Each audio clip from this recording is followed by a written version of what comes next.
ধন্যবাদ। যা কিছু কথা হয়েছে কোনো গোপনীয় কোনো কথা নয়। এখানে আসামি পক্ষের আইনজীবী ছিলেন, আমরা ছিলাম, অন্যান্য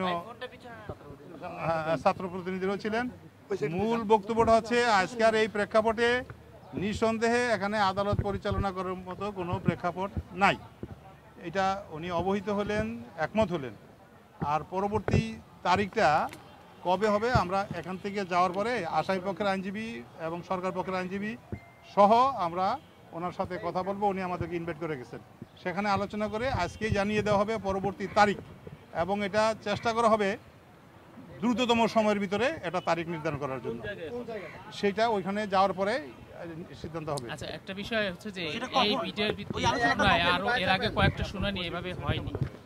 আজকের এই ঘটনা এখানে ঘটলো, এখানে এর আগেও আদালত বসছে, এটা কি কোনো পরিকল্পিত ঘটনা কি না? আমি যতটুকু জানি, আপনারা অনেকে হয়তো জানেন না, আমরা নভেম্বর 2024 থেকে অ্যাপয়েন্টেড।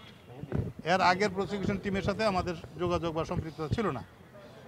আমার সময়ে দুইটা ডেট গিয়েছে। প্রথম ডেটে তো আমরা কিছুই পাইনি, জাস্ট অ্যাপয়েন্টেড, এবং পরবর্তী তারিখেও এই ভেন্যু নিয়ে কিছু অস্পষ্টতা ছিল।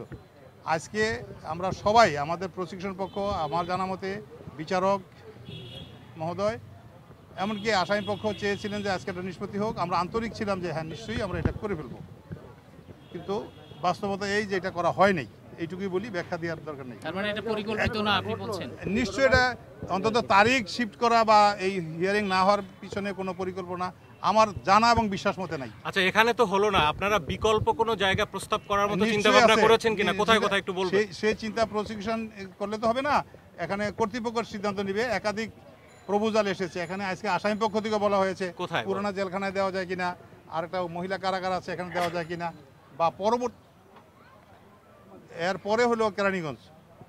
এটা ফার্স্ট প্রেফারেন্স পুরোনো জেলখানায় অথবা মহিলা কারাগার যেটা আছে এর ভিতরে। আর আসামির সংখ্যা নিয়ে আমরা একটা ধোঁয়াশায় আছি। কত আসামি এই বিস্ফোরক আইনের কারণে এখন পর্যন্ত জেলে আটকে আছে, সাজা খাটা হয়ে গেছে বা খালাস পেয়েও তারা বের হতে পারছে না? এই সংখ্যাটা যদি এই সংখ্যাটা আসামি পক্ষ ভালো বলতে পারবেন, কারণ ওখানে প্রায় সব আসামিরাই তো এখনো রয়েই গেছে। সবাই মূল মামলা যত আসামি ছিল যারা বেঁচে আছে এরা সবাই এখনো আপনার কারা অবদ্ধরে আছে।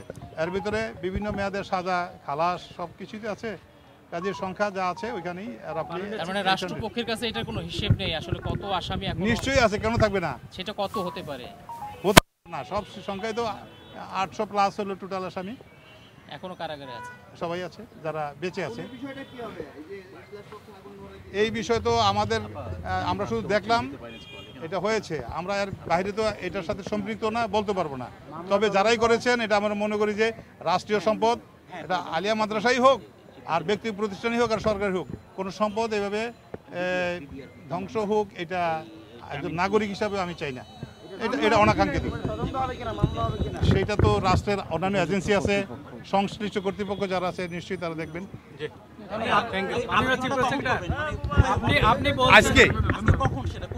আজকে এই ঢাকা কোর্টে ওনার যে এজলাস, সেখানে আমাদেরকে ইনভাইট করেছেন দুই পক্ষকেই। সেটা যাওয়ার পরে হয়তো 3টা 4টা হতে পারে। হ্যাঁ, সেটা আজকেই বিকালে হবে। Thank you.